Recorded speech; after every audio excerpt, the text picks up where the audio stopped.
All right. Hey, welcome everybody. Thank you so much to the DBC Inc. Facebook Live. We have a special occasion tonight, and that is a book birthday. The most exciting thing we do is release books we love these days. And I am joined by two very special guests, and that is the co-authors of the brand new book from Impress, Hopes for School. And I'm joined by Jennifer Casa-Todd and Karen Phan. Karen, Jennifer, welcome so much to the show. Thanks. Thanks for having us. Absolutely. We are honored to have you here. And for everyone watching, as you come in, please feel free to throw your name over in the comments. Let us know that you're there. Let us know where you're watching from. And we would love to interact with you as we go. If you have any questions, throw them in over there and we'll try to curate them, pull them up on the screen and see if we can get some answers for you too. And so maybe I'm going to start, Jennifer, with you. This is kind of a unique project in that it's a collaboration between an educator and a student. And we rarely have seen something like that done before. And so first, maybe kind of let us know what your current role is in education and all that, and then how you came to be a part of the project. Absolutely. Well, for those of you that don't know me, my name is Jennifer Casa-Todd. Recently shifted from a teacher librarian role at the York Catholic District School Board, which is in Ontario, Canada. And I'm now working at Lakehead University with pre-service teachers. I'm doing that part-time. I'm also speaking part-time and, staying connected in schools by doing a little bit of substitute teaching. I first met Karen through George Kuros. He said he had this wicked smart student who was writing a book, and he knows that I love to amplify student voice. I co-founded something called the Global Student Chat, where we have students talking to other students across the globe. And, so many other things, like you name it, when it comes to student voice and agency, I'm on it. And so I was honored that he thought of me. He connected us and just to have a conversation. And I don't know, Karen, what happened? And then we just sort of said, sure, okay, let's work together. That would be fun. And then we just met every Sunday for a long, long, long time, where we talked and Karen wrote and I responded. And I don't know if you want to add anything, Karen, but that's really how it started. Yeah, I think Jen did a great job of summarizing how we came to meet. And yeah, we did meet for a long time on Sundays. I really enjoyed those conversations, and I really miss meeting Jen every Sunday because we would talk for a long time and bounce ideas off of each other. And that was really the foundation of our book, is being able to talk back and forth with each other and figure out what we can do together to make school a better place. Yeah, Karen, so I'm interested in where were you as far as school when this project started, and kind of where on that path are you now? I started this book a long time ago. When I was a junior in high school, in my AP Lang class, Mr. Zebar posted a blog post that I had written for his class and tagged George. That's how he connected me with Jen later on. So started writing that book junior of high school, and now I'm a college senior about to graduate in a month. So that gives everyone a sense that this project has been in development for quite some time. And so we're very proud to see it come out to the public. First of all, I want to thank Tisha for joining us. I see Tisha is here from Medford. Tisha, were your ears burning? We were just talking about you before we went live and about a possible visit that might be coming your way. Amy, thank you so much for joining us. We really appreciate you joining us as well. I saw Tara Martin in here as well, of course. And I'm not sure if I missed anyone, but I know I saw those names pop through. Sean's here. Thank you, Sean, for joining us. Super glad that you're here as well. So for those who don't know Jen, or if maybe you've heard that name, it might be because she's published several books. She is also the author of Social Media and the author of Raising Digital Leaders. She has a couple of books in the Aubrey Bright series, right? Aubrey Bright illustrated books. And then she's also contributed to many other books, such as the George Kuros collection of Because of a Teacher and the Mandy Freilich Project. And so she's done lots of writing, lots of books. And so we're super honored to have another book with Jen.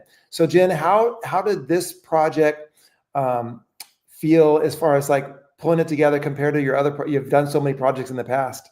I know. Well, it was so different. I guess I had collaborated with Lee Castle on a children's book, but what was so different about that is we lived in close proximity to one another. So we would do some stuff online, but then we're like, okay, this weekend you drive halfway, I drive halfway. We're going to meet at the library and we're going to talk it out. And this weekend we're going to rent an Airbnb and we're going to get together and talk it out.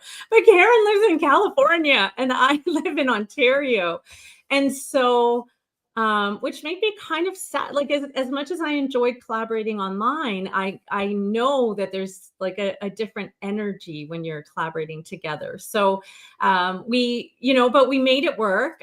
Karen would work on something and then I would read it and respond. And then one of the exciting things about the book too is that we just put it out on social media and invited people to contribute idea spotlights. So that was the part that I managed. But it was definitely a very different process for me. So no Post-it notes on my wall. It was more about reading, responding, and reflecting. Change that. Reading, reflecting, and then responding, because there were lots of things in there that made me sort of pause and go, oh, okay. In a really positive way and sometimes in an uncomfortable way. So, Yeah. but like just an outstanding, I loved every minute of it. Yeah. So Karen, it's not usual for a college student to be a published author. And so that's quite an accomplishment. And first of all, I'm wondering if you have received a copy of the book yet. I have not received one yet. Okay, so hopefully it's on its way. Mhm. And I think that's always one of my favorite moments is when a new author gets to open up that book for the first time, see their name on the cover. And I'm wondering what sort of reaction you've gotten from family, friends about the fact that you have this work out in the world now as a published author. Yeah, I think I didn't tell my family for a long time because I was like, I don't know how they would react. And then I told my mom, I think last year, and initially she was like, "You're joking, right? There's no way," because I am studying computing. So she's like, "How are you writing a book when you're doing all of this?" And I was like, "I don't know." And I've also told other family members, and so far they've been really proud of me. That's fantastic. That's awesome. I see Mandy Freilich has joined the chat. Thank you so much, Mandy, for being here. And I don't know if you were here earlier, but we mentioned the fact that Jen was a contributing author to one of your projects as well. I think it was The Fire Within. Was that that you have a contributing chapter in there? So that's awesome. So thanks for joining us, Mandy. I have to interrupt because Yeah. Karen, you need to share with Dave and everyone watching how your teacher has responded to you, and the story of like how your teacher. I'm not sure if you were going to ask this question, Dave, but it was actually it was actually her teacher, and so we had him on the podcast. How has he responded to you? So he has been super proud of me too. He actually got the book, I think, the day after it was released, and he was like, "Oh, I have a copy," and I was like, "I don't even have my copy yet." And yeah, Mr. Zebarth was really kind of the beginning of all of this. He's my AP English language teacher and the one who had me write a question exploration assignment, which is where I answered a question that I had, which was, "Why does school make me a loser?" There's a blog post about it, and in that blog post, he tagged George on Twitter, and then George reached out to me, and Mr. Zebarth is actually on the first call that I had with George to talk about what does writing a book mean for me. So yeah, he's been my number one cheerleader through all of this. That's fantastic. I actually have met Sean at Ed Camp San Diego. He came down to Ed Camp San Diego with one of his friends, and I have an absolutely wild Sean Zebarth story that I don't know if I should tell. I don't know if I should tell on Facebook Live or not. From this, what the heck? I'm almost positive this is a true story. Wow, this is I'm a little nervous now. You should be nervous. Karen will be able to verify whether or not this is a true story or not, I think. But at this Ed camp, I sat at a table during lunch and I was teaching an origami fold to teachers who wanted to be to learn some origami. So I was just doing like a little break, like a impromptu breakout session at lunch, doing this origami fold. And Sean was at the table, and Sean was doing origami too, and he kept falling behind the group. And I was kind of giving him a bad time about it, like, come on, man, like, what's going on? Like, we keep waiting for Sean. Like, I was just kind of teasing him. And finally, he looked up and said, Dave, I've got no thumbs. And I was like, oh my God. He like showed me his hands, like, oh, my bad. Take as much time as you need. Karen, is this a true story? Yes, it's true. Mr. Zebart doesn't have thumbs. He has 4 fingers. Oh, wow. So it's like, You certainly put your foot in your mouth there, Dave, though. Come on. I was razzing him for falling behind in the origami folding and realizing, like, okay, so maybe this is a little tougher for Sean than the rest of us. No, right. He's brilliant. We had him on the first official podcast episode because we have a limited edition podcast happening, sort of just to be able to talk to the contributors. Because we've all been kind of working a little bit in isolation. So it's been really kind of cool to bring everyone together. Anyway, and as soon as I met him, like, he just has this energy and just the quintessential English teacher. One of the questions we ask in the podcast is, what's your current read? And he had several, right? Like, as an English teacher. So it was, I'd love to meet him in person. If I come to California and see you, I definitely will go and visit him too. Yeah, great guy, great educator. So that's awesome. So I'm curious, first of all, if you have not picked up a copy of Hopes for School yet, please head over to Amazon. I'm sure Tara will put the link in the chat, and just put Hopes for School in over at Amazon and grab a copy of this book. I think it's it's very provocative, and it's just not your normal fare as far as a professional development book. I think you're going to get a lot out of it. And I'm curious what you two think as far as some of the recommendations that came out of the book. Jen, like, as you were reflecting on some of Karen's thoughts on her path through high school, what were some of the things that you pulled away as like some recommendations for educators that came out of this? Well, I don't like so many. I think we always assume that our A students, like our wicked smart students, are okay. And I know for a lot of time in my career, it was content before kids. And so many of the pieces around connection really resonated with me, because I know that it's something that I try to prioritize, but then I have so much to do that it sort of falls by the wayside. And this was no, like, it cannot fall by the wayside. Connections are crucially important. I think that for many, many years also, I have been really, really reflecting on assessment and how we assess students, and especially now that AI is there. I mean, and now everyone's asking questions, but for a long time, I've been like, how do we know our kids are learning? And how are we helping them with the process and the thinking and all of that?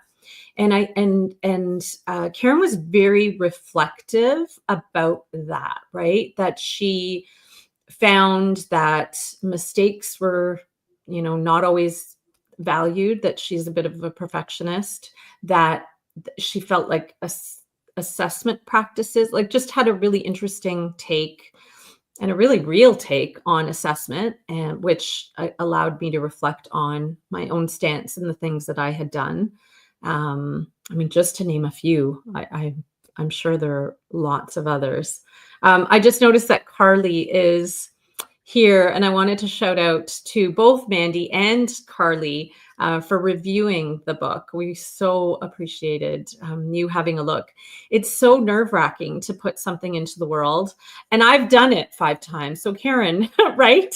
It's really tough to put something into the world because you don't know how it's going to be received. So both Mandy and Carly, who read it, were just so gracious and positive about it. So we really, really appreciate you. Yeah, Carly, thank you so much for popping in. We really appreciate you being here. And yeah, I would echo that, Mandy and Carly. Thank you so much. We appreciate you. And so, Karen, I wanted to Jen mentioned the perfectionism. I know that was something that you felt that maybe that this focus on the assessment and perfectionism and all that was something that was stifling some of your creative drive. Is that something that is one of the primary takeaways that you felt you were getting out of it? Yeah, Jen summarized it well again. For context, my schooling experience, I live in a community that invests a lot into education. I go to competitive public schools that really value academics, and I've always been surrounded by other students who take school really seriously too. And I think that translated to a lot of the problems about making mistakes and being a perfectionist and feeling a lot of pressure that we address in our book. And one of our big goals with the book is that the solutions we provide, we hope are feasible for educators and they can see themselves adapting to these solutions. But we also acknowledge that school isn't one size fits all. And what we talk about in our book is unique to our schooling experiences. So our other hope, or our main hope, I guess, is that even if not all of these solutions are applicable, we do hope that this book is a starting point for educators to talk with their students about what issues they're experiencing that hinder their experience in school. Yeah, I love that. That's a great hope for the book. And I think that, I know, Jen, you kind of mentioned this earlier, but there's been lots of projects about how do we support maybe students who are struggling in school. And, but if we're trying to improve school for all students, like we say, then that also includes our top end students as well. And so I love that it kind of goes across the whole spectrum of student. Yeah, and I think what I was most excited, like I said, I've always been around about student voice and student agency, and an interesting part in the book is that Karen, who does a lot of research, like this is not just her opinion, but she did really try to ground some of her opinion in research, and we both happened upon Dana Mitra's work on student leadership, and that's something that I had already like taken into consideration. But Dana Mitra looks at student voice and agency in terms of a hierarchy, 3 levels, right? At the very bottom, it's listening. And then secondly, it's collaborating. And then thirdly, it's leadership. And leadership is when we actually allow students to not just inform our practice, but to truly have a voice and a say as a stakeholder. And for me, that's what was so inspiring about this book, that we do talk, lots of books, even Social Media, Raising Digital Leaders talks about student agency, but to truly have a student share their experiences. And you might say, well, isn't every adolescent going to complain, or might they be very opinionated? But this was an authentic thing. And over time, I've seen Karen grow in terms of how she feels and what she says. And I think that's significant too, that this sort of, because it took 3 years, this is a student sharing. And I feel like we're in the business of students and we kind of should listen. Yeah, great. Karen, I'm interested as a university student now. You're writing this from the standpoint of a high school student, kind of your thoughts through school. How have you felt about the kind of educational system you've been experiencing in university? For me, university, I think, has been better than high school in terms of being creative and making mistakes, especially because in university, I go to a research university. So what there's a lot of emphasis on is doing research, thinking about how you contribute to academia.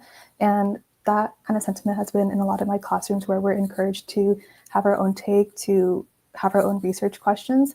I'm studying English too, and what we do in a lot of my classes is that instead of the teacher or the professor giving us a prompt that we just stick to, they encourage us to think of our own prompts. So there kind of is no prompt, it's you thinking about it for yourself, and being able to explore what I'm interested in, and having the opportunity to go to office hours, speaking with my professors, iterating over drafts with them has been really powerful for me, and it's something that I wish I had more of in high school, being able to give my teacher a draft and then we go over together instead of just sticking to one rubric or one expected way of doing something.